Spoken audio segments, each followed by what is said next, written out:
había una santa convocación que mandaba a Dios descansar y cayó precisamente en el día que Cristo fue crucificado.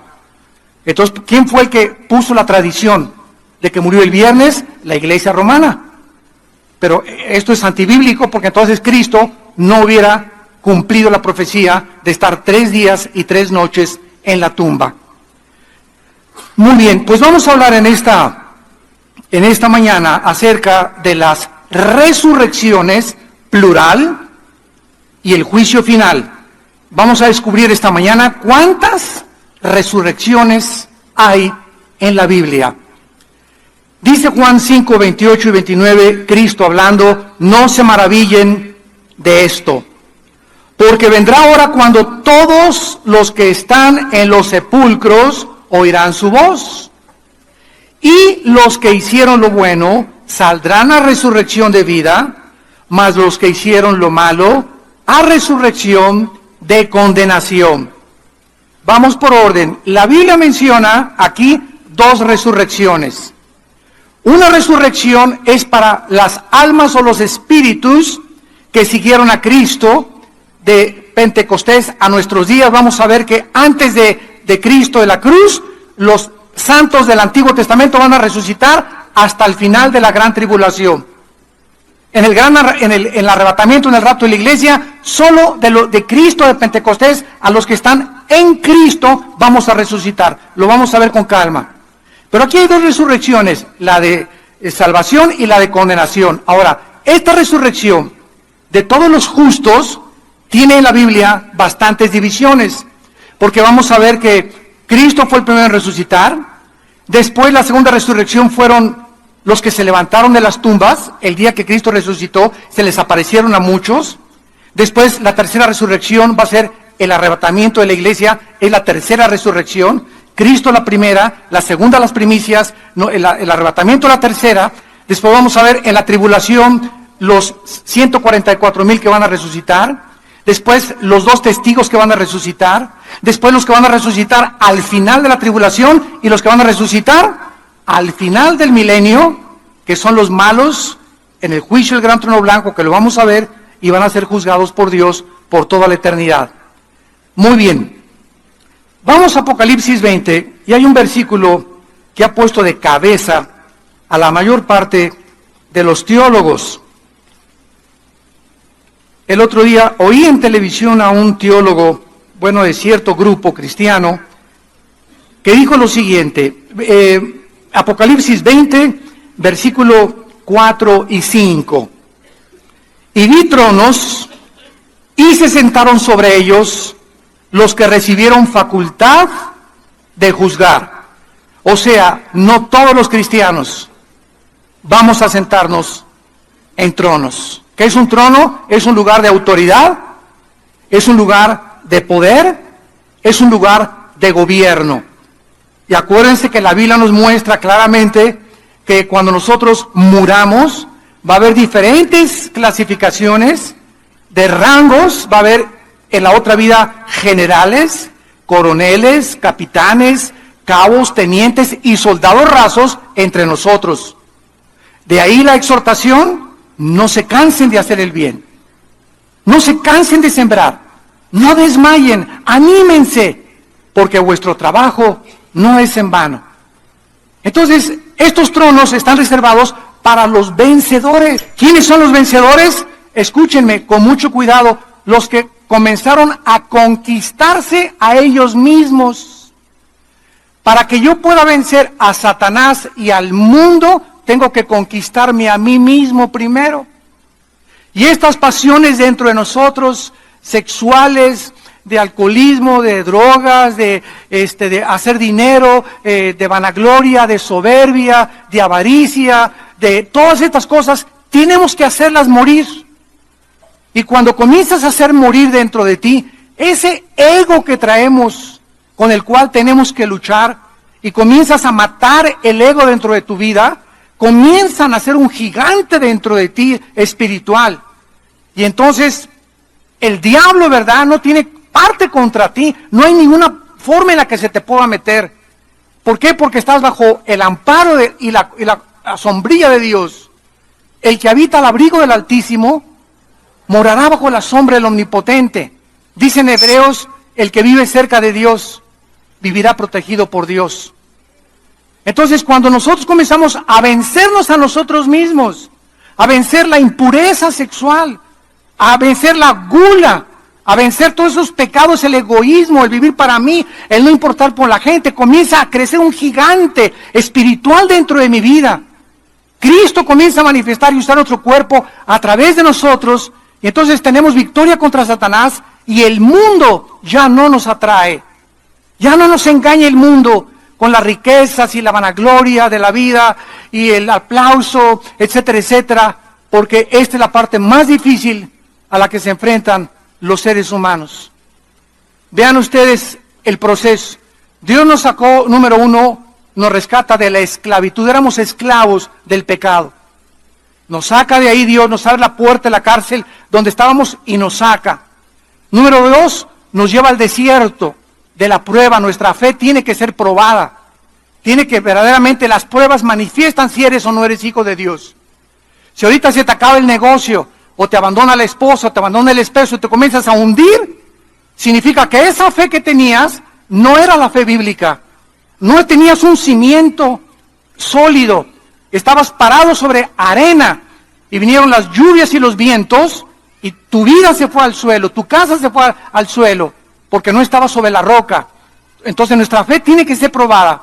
Del desierto, una vez que nuestra fe es probada, entramos a la tierra de Canaán. Los judíos no entraron, porque su fe no fue la fe que Dios quería que tuvieran. Les dio agua, les dio comida en el desierto, les mandó codornices, y seguían murmurando y quejándose, y para qué soy cristiano, y para qué me sacó Dios de esto, y siguieron, y ahí se quedaron muertos en el desierto. Y después entramos a la tierra de Canaán, a la abundancia. Dios nos quiere bendecir, nuestra familia, nuestros hijos. Dios no es enemigo que tengas un buen coche, que tengas una buena casa, que tengas un buen trabajo, pero ahí es en la abundancia cuando comenzamos a subir al éxito. Mi negocio prosperó, ya soy famoso, ya soy cantante, ya yo soy deportista, estoy cotizado. Ahí es cuando el hombre llega a la abundancia, cuando no puede manejar el éxito. Ahí es cuando nos descomponemos arriba. Cuando llegamos a la cumbre nos descomponemos. Y ahí están los artistas. Llegan a ser famosos y ya chiquita, tú no eres tan bonita como la otra. Y se casan 3, 4 veces. Divorcios a cada ratito entre los artistas. Los deportistas igual, los cantantes se llenan de soberbia. Los políticos lo mismo. Y dentro de los cristianos no somos diferentes. Solamente hemos sido perdonados por los pecados, pero tenemos que luchar ahora y tenemos el poder para que cuando Dios te quiera bendecir con dinero, con prosperidad, tú estés listo para poder manejar esa prosperidad. Porque no es verdad que Dios quiera darle a todo mundo dinero y hacerlos ricos a todos. Dice la Biblia que si Dios le hubiera dado dinero a muchos de ustedes, hubiera sido una maldición para ustedes. Porque si cuando viene el dinero y la bendición de Dios, tú no tienes el carácter para manejar el dinero, desperdicias el dinero en cosas vanas y superfluas. Pero cuando estás manejado por Dios y con la sabiduría de Dios y con la fortaleza de Dios, y Dios bendice porque nos quiere bendecir, ese dinero lo vas a usar para propagar el Evangelio de Cristo. Lo vas a usar para el reino de Dios. Y Dios no te va a quitar que vivas con $500,000 mientras le entregues otro $500,000 a la obra de Dios. Dios no te va a quitar si ganas 2 millones de pesos, no, Dios solamente te pide 15, 20, 30% de lo que está en tu corazón. ¿Para qué?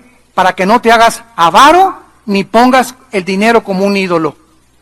Entonces, mientras eso no sean ídolos, Dios nos sigue bendiciendo.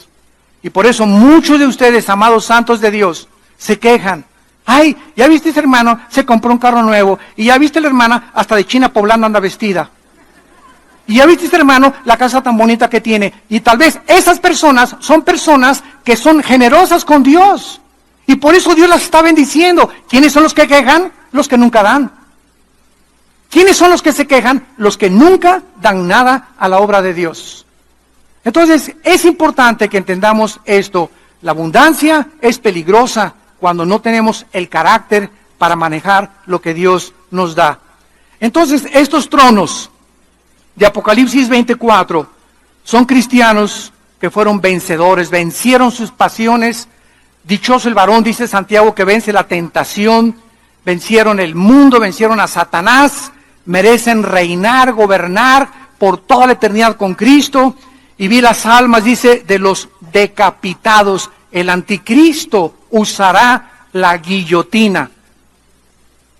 Esta palabra decapitados es la palabra hebrea pelequizo, que significa cortar la cabeza. Lo mismo que se usó en la Revolución Francesa con Robespierre, el anticristo va a usar la guillotina, les va a cortar la cabeza. Una vez me preguntaron, oiga, ¿qué forma va a usar el anticristo para matar a los que no reciban la marca del 666? ¿Los va a ahorcar? ¿Fusilar?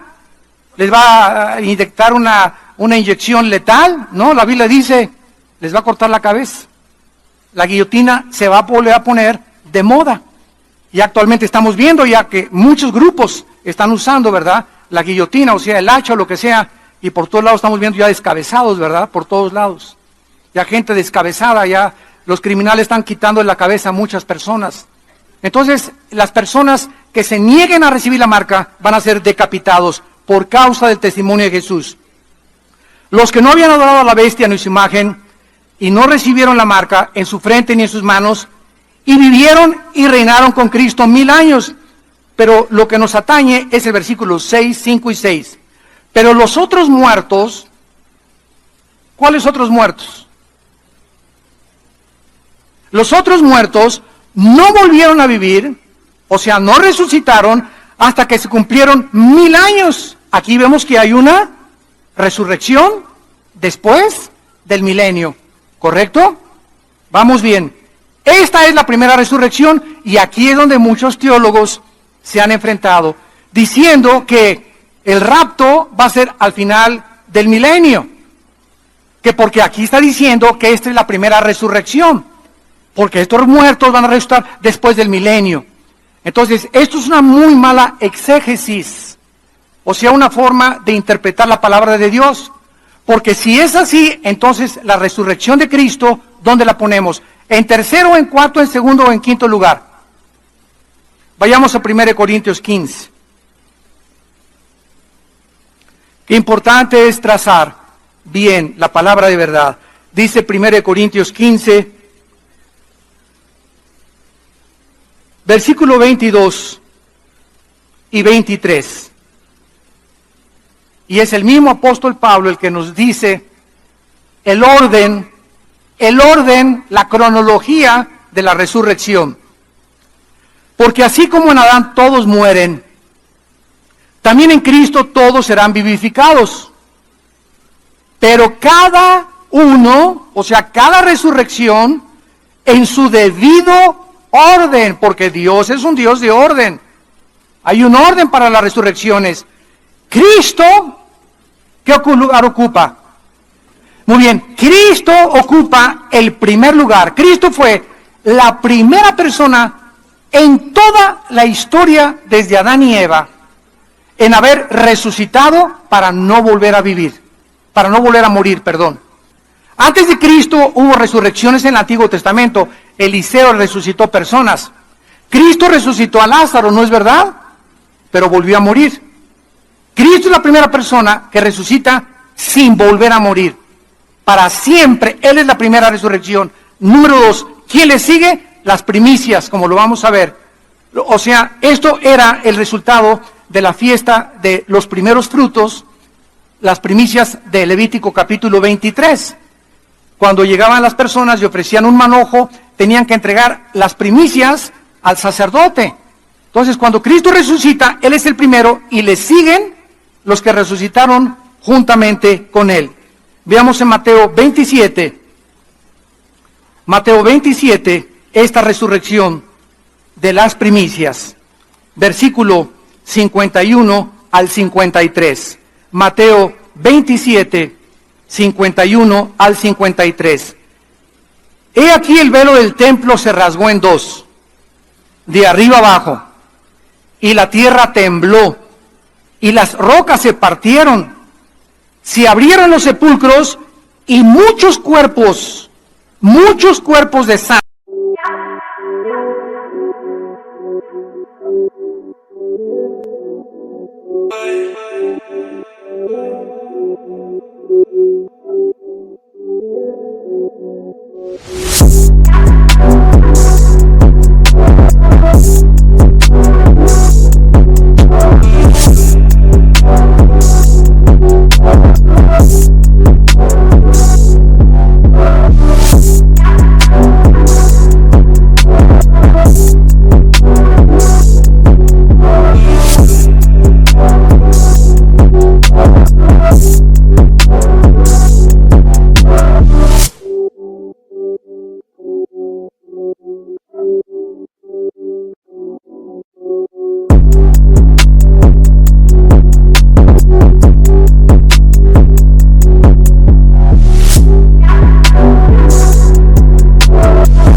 so high that I'm tipsy. I'm dripping, it's starting to hit me. I'm dripping, it's raining, it's slippery. I'm dripping, it's starting to hit me. I'm dripping, I'm dripping.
So high that I'm tipsy.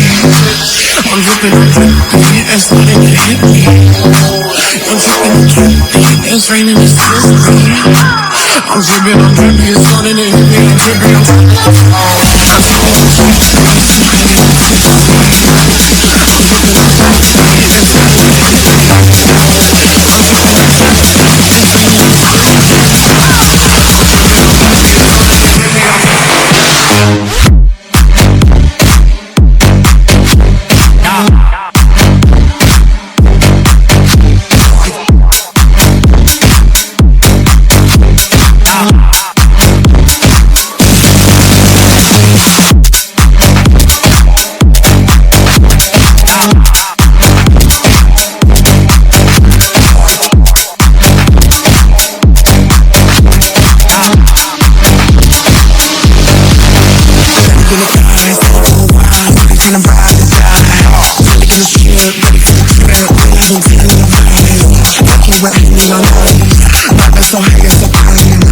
Santos, no todos, muchos que habían dormido se levantaron y saliendo de los sepulcros después de la resurrección de él, vinieron a la santa ciudad y aparecieron a muchos.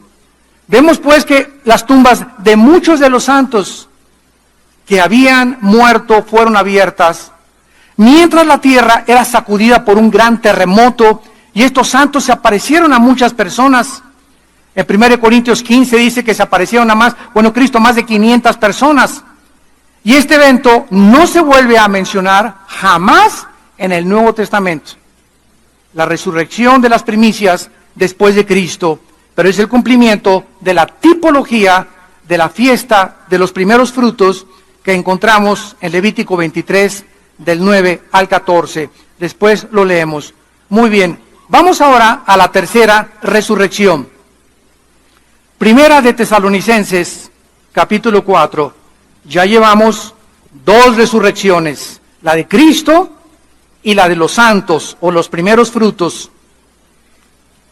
Ahora dice 1 Tesalonicenses 4, que es la próxima que sigue, la de nosotros.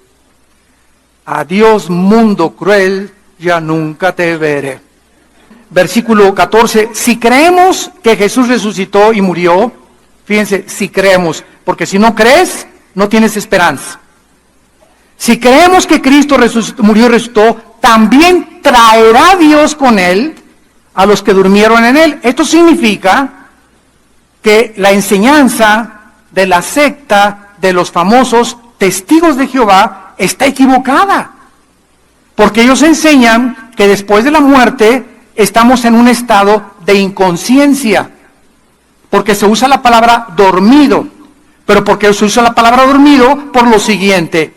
Cuando yo me duermo y tú te duermes en la noche, nuestro cuerpo descansa y se desconecta del consciente, pero seguimos vivos físicamente. Nuestro cerebro está funcionando y está funcionando nuestro subconsciente y por eso se usa la palabra dormidos, porque el cuerpo está sin funcionar físicamente, sin ninguna actividad, por eso se llama dormidos, pero el espíritu y el alma están en la presencia de Dios. Si estuviéramos dormidos, entonces Cristo no podría traer con ellos a los que murieron, o sea, a los que durmieron. Esto implica que los muertos ya están con Jesús, no están en el cementerio en el momento que nosotros morimos. Por lo cual les decimos esto en palabra del Señor, que nosotros que vivimos, que habremos quedado hasta la venida del Señor, no precederemos a los que durmieron, porque el Señor mismo, con voz de mando, con voz de arcángel y con trompeta de Dios, descenderá del cielo y los muertos en Cristo. En el Antiguo Testamento nadie había en Cristo.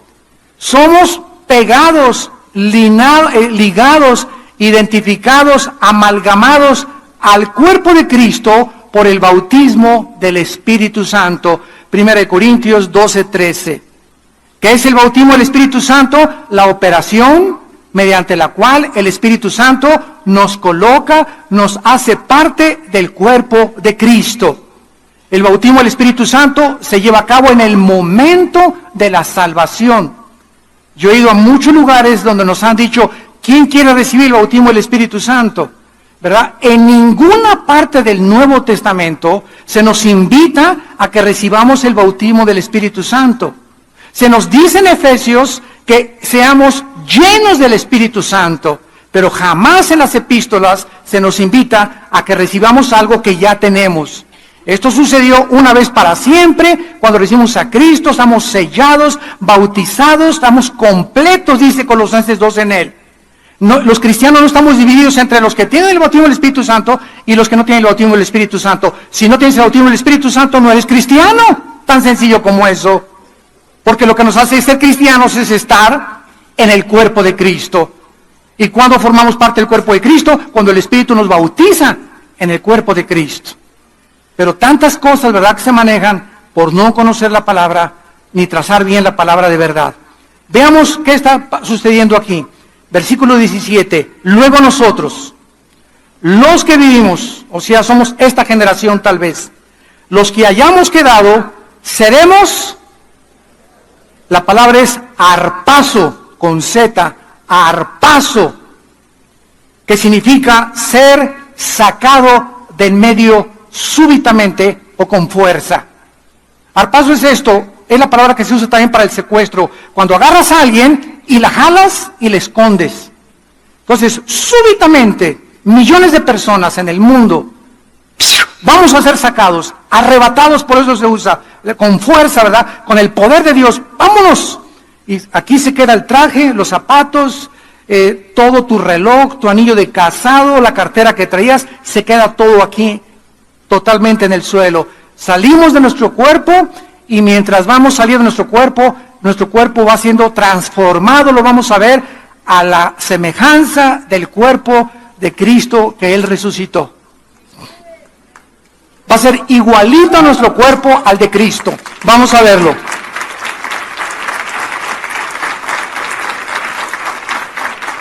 En el arrebatamiento, Cristo desciende sin tocar la tierra, porque esto es importante también, la diferencia entre el arrebatamiento y la segunda venida de Cristo.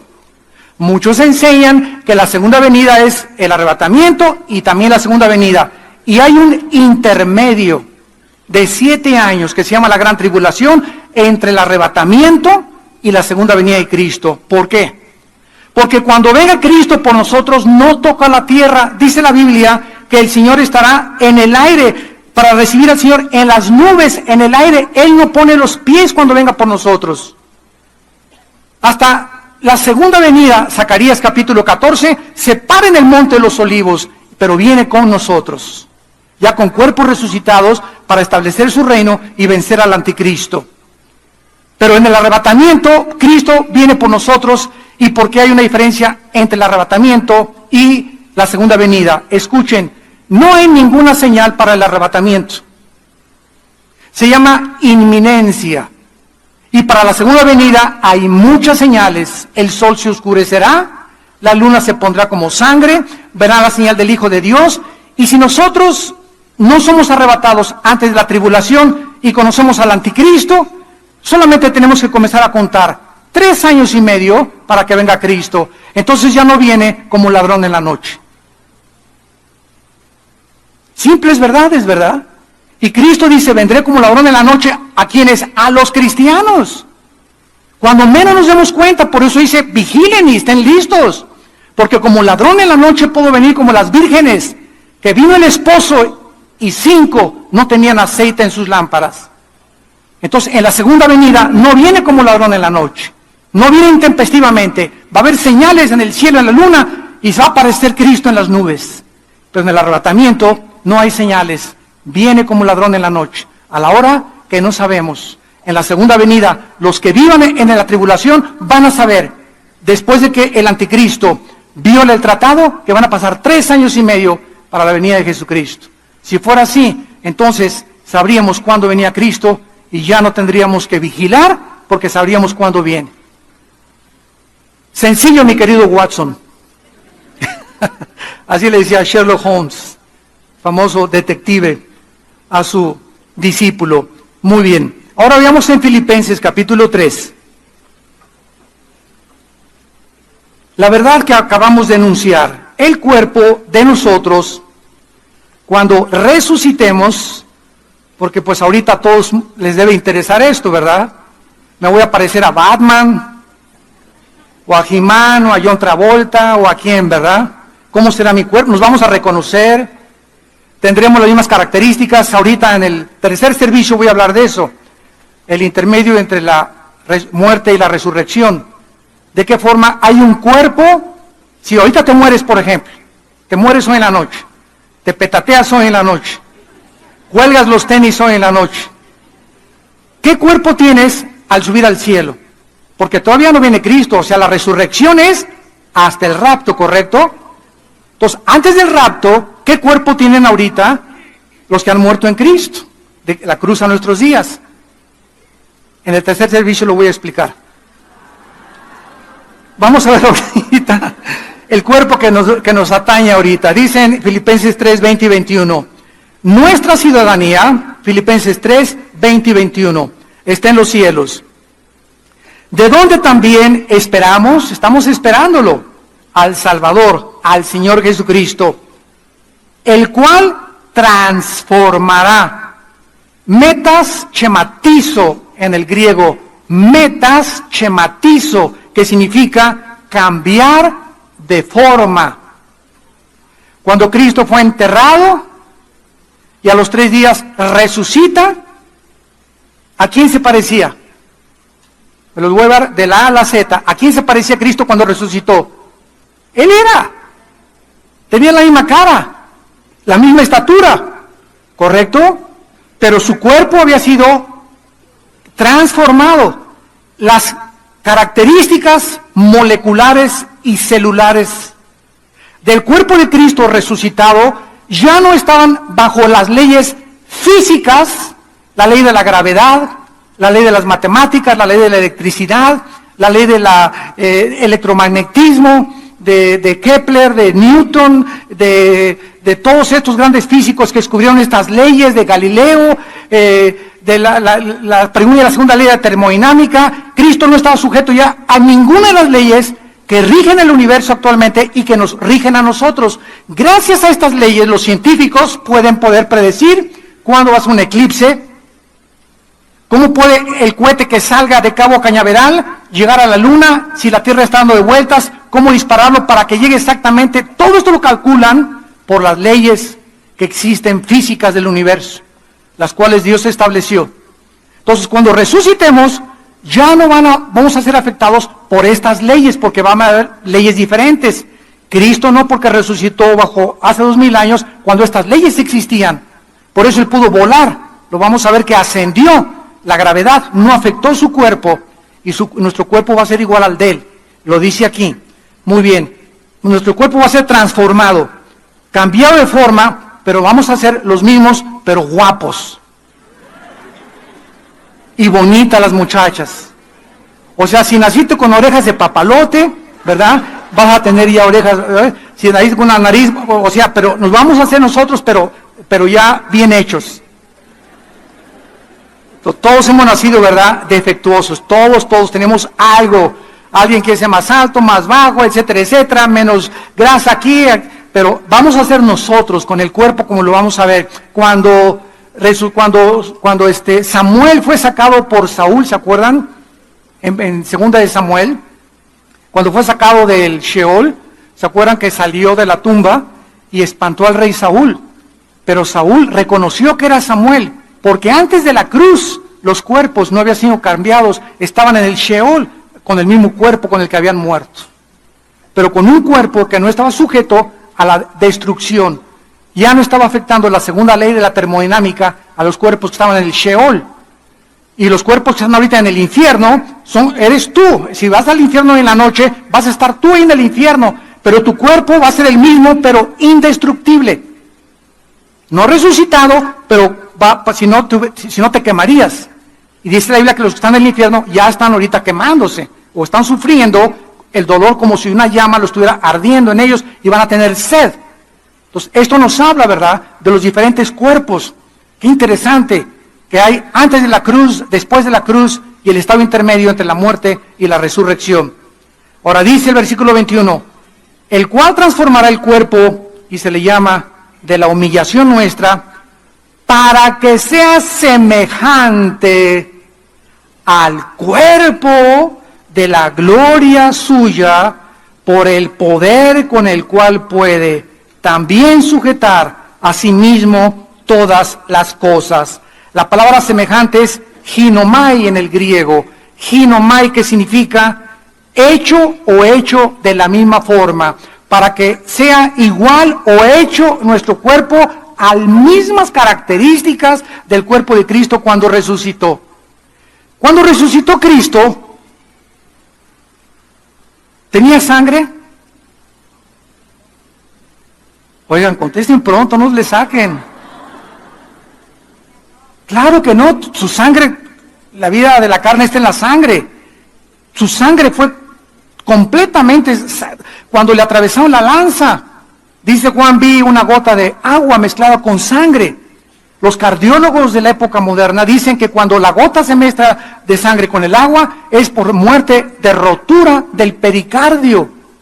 O sea que cuando el soldado le atravesó el centurión el costado a Cristo, su pericardio estaba roto. Y por eso salió esa agua con sangre. Y eso nos explica de qué murió Cristo. ¿De qué murió Cristo? Pregúntale a los 64,000 pesos. No murió desangrado porque murió antes.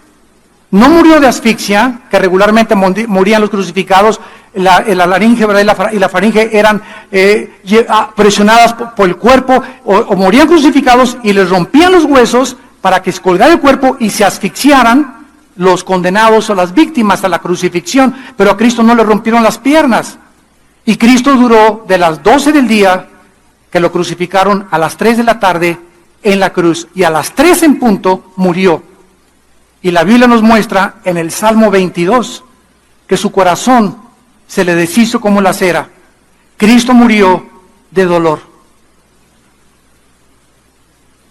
Fue tan grande el dolor cuando nuestros pecados, tus pecados y mis pecados, fueron puestos sobre su cuerpo en el santo y hecho más sublime que los cielos, que no soportó Cristo el dolor moral, o sea, Cristo muere y se le rompe el corazón del dolor por nosotros. Nuestros pecados le quitan la vida al Hijo de Dios. Los judíos y los romanos eran instrumentos, pero fue el pecado lo que hizo que Cristo muriera en nuestro lugar. Entonces Cristo cuando nace ya no tenía sangre. Número 2, ¿comió barbacoa o tacos al pastor? ¿Qué comió Cristo cuando resucitó? Miel y pescado. Dándonos a entender, qué interesante que han descubierto que la miel es la única sustancia que no se puede contaminar. No hay nada a la miel, ni bacteria, ni microbio que se le pueda meter a la miel. Es una sustancia tan preciosa, tiene tantos antioxidantes y tantas minerales y vitaminas, la miel de abeja pura, del panal de la abeja, ¿verdad? Que por eso, en lugar de echarle azúcar a tu café, ponle miel y vas a durar mucho tiempo. Entonces Cristo come miel y come pescado, porque el pescado es el alimento. Ahora han descubierto el famoso omega 3, omega 2, omega 5, que las personas que toman 2 chochos de omega 3 tienen 60% de menos de probabilidades de morir de un ataque cardíaco. El omega 3. Vea, vete a Walmart a comprar omega 3. No tenía sangre, no vamos a tener sangre nosotros. Vamos a comer. Y la Biblia lo dice en Isaías 65, que vamos a comer en el milenio puras frutas y legumbres. Número 3, Cristo se aparece a los discípulos cuando estaban en un cuarto cerrado y atraviesa la pared. La composición molecular y atómica del cuerpo de Cristo era diferente a la de nosotros. Ahorita yo agarro la mano y le hago así a este púlpito y me la lastimo, porque los átomos de los que está formado este púlpito están mucho más cerrados que los átomos de mi mano, y por eso me encuentro con algo sólido. El cuerpo de Cristo atravesó la pared. Nuestros cuerpos ya no van a tener ninguna cosa que nos detenga materialmente hablando. Vamos a tener un cuerpo, ¿verdad?, que vamos a poder atravesar las paredes. Y número 4 y último, cuando Cristo asciende a los cielos, Cristo sale volando hacia arriba y los discípulos se quedan hechos uno del 6 en adelante, y los ángeles les dicen, este que ven que se va, así vendrá con ese cuerpo muy pronto otra vez a este mundo. Gloria a Dios.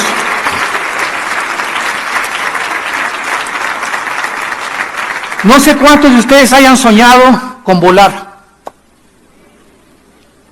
Muchas manos levantan. Los demás están contentos dormidos. Pero yo particularmente, yo sueño muchas veces así, que vuelo. Y como que yo puedo dirigir así el vuelo y regreso. Y me hago así, comienzo a volar. Ya hace mucho que no sueño, pero tuve mucho tiempo que soñé que volaba. Bueno, nuestra cuarta característica va a ser que vamos a volar. Ahorita, si quisiéramos ir a la orilla de nuestra Vía Láctea, nos tomarían millones de años yendo a la velocidad de la luz, 300,000 kilómetros por segundo.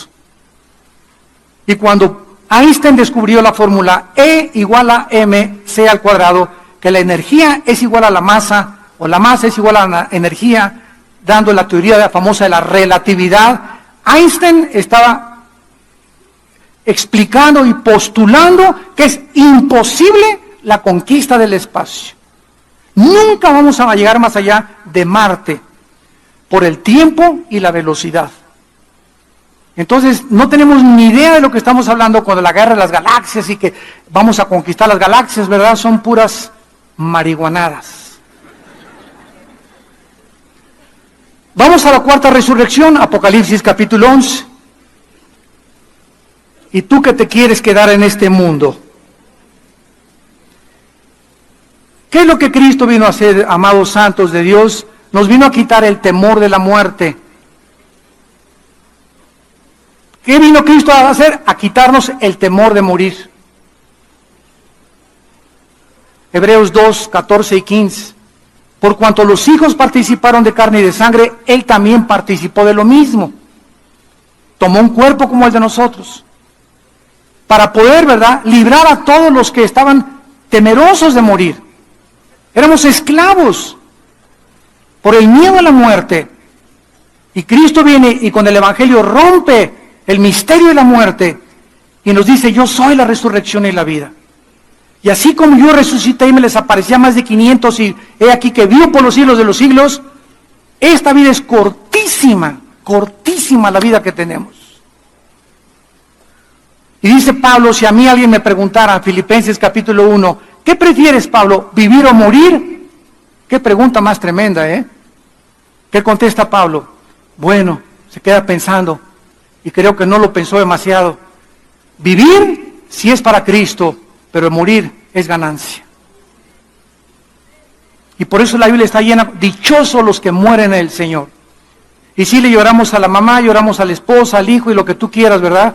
Pero va acompañado con un gozo, que vamos a volver a ver a nuestros seres queridos, que unos se adelantan, unos van por delante de nosotros, ahí vamos todos detrás, todos ahí vamos, en filita india, a la tumba. Y de repente todo se acabó, tus sueños, tus ambiciones, tu vanagloria, tu pecado, todo lo que hiciste se acabó para siempre. Tenemos una corta vida para invertirla en el reino de Dios, en vivir para el Señor, en ganar las almas, en hacerle bien al prójimo y vivir para los demás, porque nuestro trabajo va a ser recompensado. En la cuarta resurrección, en Apocalipsis 11, dice el versículo 7, que habla de los dos testigos que se van a levantar al final de la tribulación. Unos dicen que son Moisés y Elías.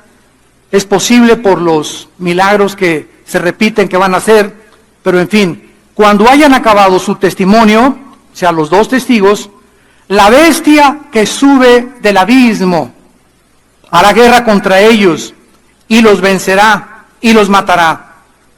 ¿De dónde va a salir el anticristo?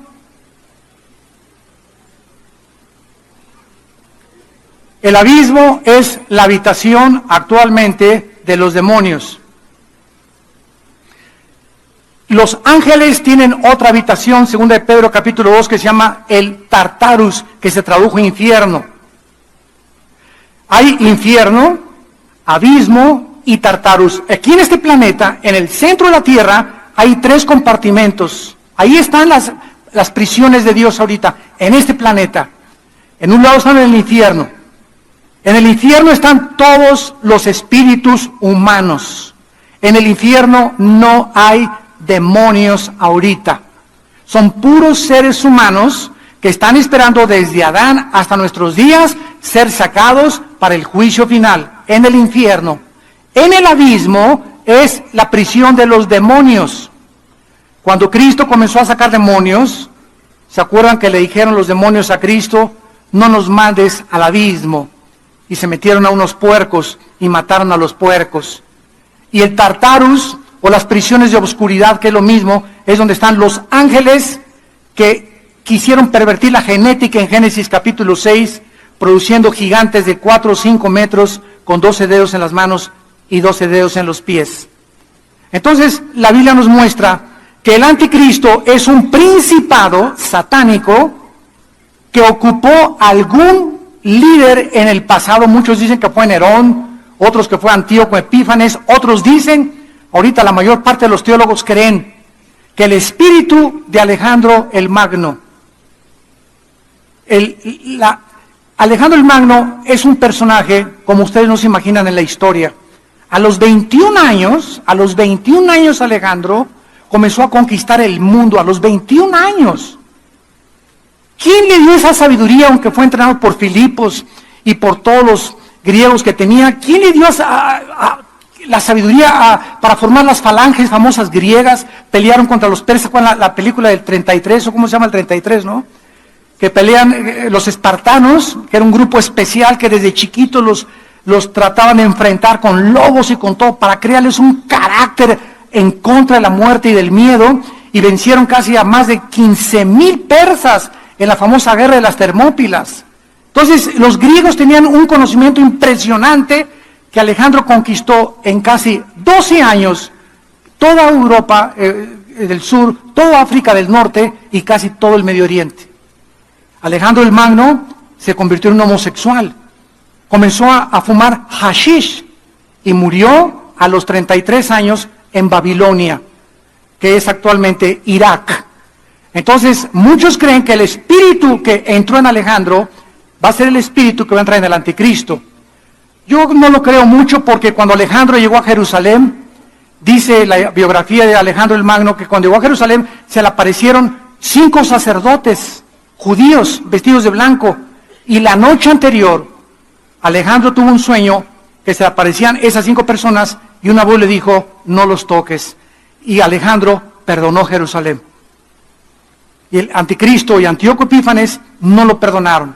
Bueno, quien quiera que sea el personaje que este espíritu poseyó antes de que nazca el anticristo, va a salir del abismo y va a meterse en el anticristo. Cristo va a nacer de una mujer, tiene que ser a fuerza humano, va a ser un hombre híbrido, va a ser una mezcla, una perversión genética, el anticristo, entre tal vez animal humano, con un espíritu demoníaco totalmente desde que nazca.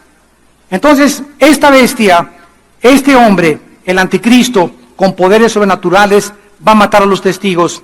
Versículo 8, y sus cadáveres estarán en la plaza de la grande ciudad, que en sentido espiritual se llama Sodoma y Egipto, se refiere a Jerusalén. O sea, en Jerusalén, el anticristo asesina a los 2 testigos. Versículo 9, y los de los pueblos, tribus, lenguas y naciones verán sus cadáveres por 3 días y medio y no permitirán que sean sepultados. Por favor, en el versículo 9 de tu Biblia, hazle un círculo a la palabra verán. ¿Cómo es posible que hace 2000 años se pudiera profetizar que vendría el momento en la historia en la que todas las naciones del mundo y los pueblos y las tribus iban a ver el mismo evento al mismo tiempo si no se hubieran inventado los satélites de comunicación? Aquí están profetizados con 2000 años de anticipación los satélites de comunicación. Todavía el siglo pasado se burlaban de la Biblia. Mira nada más, aquí está diciendo que todo el mundo va a ver al mismo tiempo la muerte de los 2 testigos. Y ahorita prende la televisión y en CNN ya está la guerra de Corea, ya está la guerra de aquí, la muerte, la coronación del Papa, el evento que querramos, lo estamos viendo en todas las naciones del mundo, que casi somos 200 naciones, el mismo evento al mismo tiempo, gracias a que en 1957 se aventó por primera vez el satélite Sputnik por los rusos. Y ahorita hay cientos de satélites que están transmitiendo continuamente en una órbita geocéntrica alrededor del Ecuador las transmisiones de lo que pasa en el mundo entero. Aquí está en la Biblia antes que la ciencia lo descubriera. Señores ateos, se eduquen. Y los moradores de la tierra, versículo 10, se regocijarán. Todos estarán, imagínense nada más la insensibilidad a la que el mundo se está dirigiendo, a la deshumanización del ser humano, donde cada vez tenemos menos sentimientos los unos por los otros, donde cada vez el ser humano ve al ser humano como un objeto a quien usar y no a quien bendecir, a quien explotar y no a quien ayudar. Se van a estar felices el mundo, mataron a los 2 testigos. ¿Y por qué estaban felices? Y se alegrarán y se enviarán regalos, porque estos 2 profetas habían atormentado a los moradores de la tierra. El Evangelio de Jesucristo tiene 2 efectos: olor de vida para vida, olor de muerte para muerte. Hay gente que yo le he hablado de Cristo y me dicen, el otro día cenamos con mi mamá, que cumplió 87 años, por cierto, en su cumpleaños pasado, ahí en Cuernavaca, le hicimos una fiesta, y fue una señora bien famosa, pero bien famosa, me reservo su nombre, y comencé a testificarle en la mesa, se sentó con nosotros y con su esposo, con mi mamá, y cuando le comencé a testificar, inmediatamente, no me hable de la Biblia, así, no me hables de estas cosas, yo tengo mis creencias y yo tengo mi filosofía oriental, y yo no quiero que me hable de esas cosas. Se terminó la conversación, muchacho. ¿Está bien? Con permiso, discúlpeme. Pero nos damos cuenta que hay gente que le hablas y se enojan, se sienten atormentados, o comienzan a hablar de Jesús y ya vas a comenzar con estas cosas, mejor me voy. Oye, pero estoy hablando de Jesús, no, mejor háblame mejor les hables de Hitler y para que bailen el jarabe tapatío. Increíble, pero cierto. Bueno, esto va a suceder. Y versículo 11, y entonces a los 3 días entra en ellos del Espíritu de vida, enviado por Dios, y se levantan sobre sus pies, y cayó gran temor sobre los que lo vieron. Esta es la cuarta resurrección, la de los 2 testigos. La quinta resurrección, Apocalipsis capítulo 7. La quinta resurrección, Apocalipsis capítulo 7. Los 144,000 sellados por Dios. Dice versículo 9,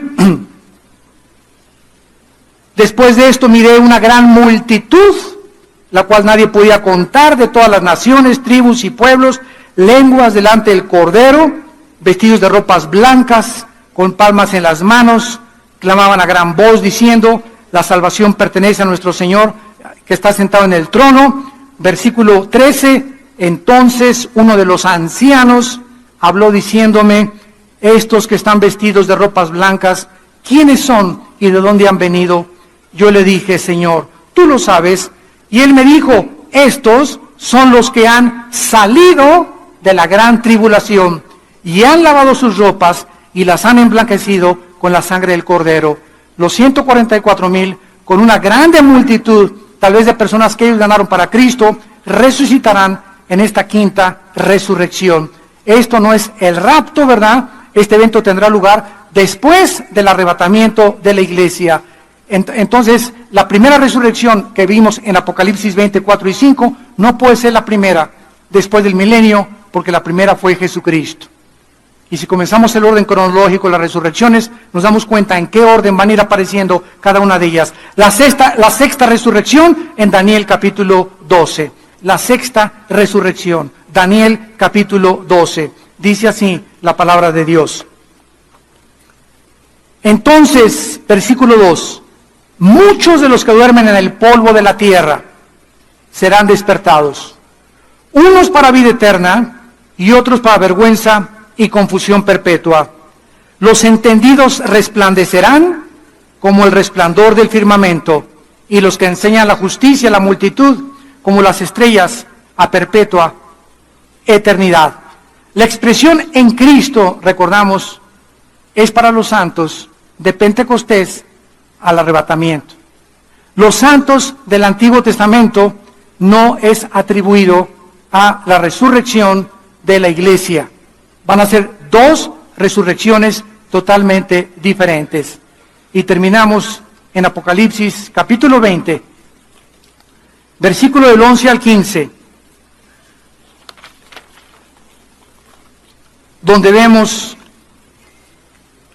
la última resurrección, la resurrección de todos ustedes que nos oyen y a través de la televisión, que has querido vivir a tu manera, porque te gustó la canción de Frank Sinatra.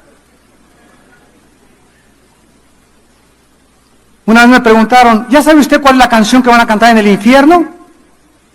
A mi manera. Porque todos que van al infierno vivieron a su manera. No, a mí no me enseñes, no quiero los 10 mandamientos de Dios, no quiero hablar de Cristo. Y muy bien, pues vas a pasar la eternidad cantando a mi manera.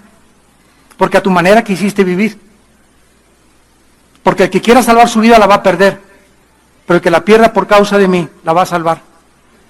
Y tienes esta vida, únicamente esta vida, persona que me escuchas, y a través de la televisión, para que tú escojas y determines ¿Dónde quieres pasar la eternidad? Dice Apocalipsis 20, versículo 11. Vi un gran trono blanco y al que estaba sentado en él, de delante del cual huyeron la tierra y el cielo, y ningún lugar se encontró para ellos. O sea, todos los que no han resucitado, desde Adán hasta acabar el milenio, van a seguir ahí en el centro de la tierra y van a resucitar hasta después de los 1000 años, que es la última resurrección, que es la de los malos. Y enfrente de ellos, cuando estén enfrente de Dios, en el trono blanco, este trono no se nos dice dónde va a estar, pero vemos que van a ver cómo la tierra va a desaparecer. Y ahí van a ver que donde tenían puestos sus objetivos, sus esperanzas, donde habían invertido su dinero, en este planeta que está a punto de ser desintegrado, ¿verdad? En el basurero que estamos viviendo ya, que hemos hecho nosotros con el pecado, ahí van a ver que ese planeta que creían que habían puesto esperanza, va a desaparecer para siempre. Con todas sus esperanzas y los sueños que tenían, va a desaparecer para siempre. Enfrente de ellos. Y vi a los muertos, versículo 2, grandes y pequeños de pie ante Dios. Y los libros fueron abiertos, y otro libro fue abierto, el cual es el libro de la vida. Y fueron juzgados los muertos por las cosas que estaban escritas en los libros según sus obras. Noten ustedes que todos los muertos que han resucitado en este juicio, sin excepción, ninguno está hincado. Todos de pie. Se acabó el tiempo de, perdóname Señor. No, aquí ya no hay gracia, aquí ya no hay misericordia, ya tuviste tu oportunidad, yo no voy a mandar a nadie al lago de fuego, dice Dios. Tú escogiste ir a donde vas a ir cuando tú estabas vivo. Por eso ninguna persona que esté condenada eternamente, Dios no manda al infierno a nadie. Como una señora me dijo una vez, ¿verdad que Dios es bueno y no va a mandar a nadie al infierno? Le dije, amén, amén, ellos se van solitos. De tal manera amó Dios al mundo que Dios nos dio a su Hijo unigénito, para que cualquiera de ustedes que en él crea no se pierda, mas tenga la vida eterna. El que no conoció pecado por nosotros se hizo pecado, para que nosotros fuésemos hechos la justicia de Dios en él. Mas Dios muestra su amor para con nosotros en que siendo pecadores, Él muere en nuestro lugar en la cruz. Llega el momento, persona y pecador que me escuchas, donde se acabó la oportunidad. No creas que te puedes arrepentir mañana o la semana que entra. Si oyes su voz, hoy es el día que Dios te está hablando. Hoy abandona tus pecados y entrégale tu vida a Jesucristo. Y ahí estaban los muertos de pie ante Dios y se abrieron los libros. Y fueron juzgados de acuerdo a lo que estaba escrito. Escuchen, la salvación no es por obras, pero el juicio final será por las obras que tú hiciste. Dios no nos toma en cuenta las obras que hayamos hecho para salvarnos. Y si tus obras fueron como el carbón y tus pecados abortaste 10 veces, asesinaste 50 veces, dime lo peor que has hecho. En la sangre y en la cruz hay perdón. En la cruz hay perdón. Pero cuando tú te mueras, las obras malas que hiciste, tus pensamientos y todo serán contados para tu condenación eterna.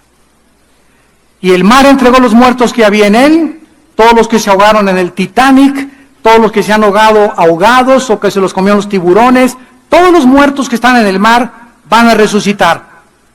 Todos los que están en la tumba, la muerte y el Hades van a resucitar.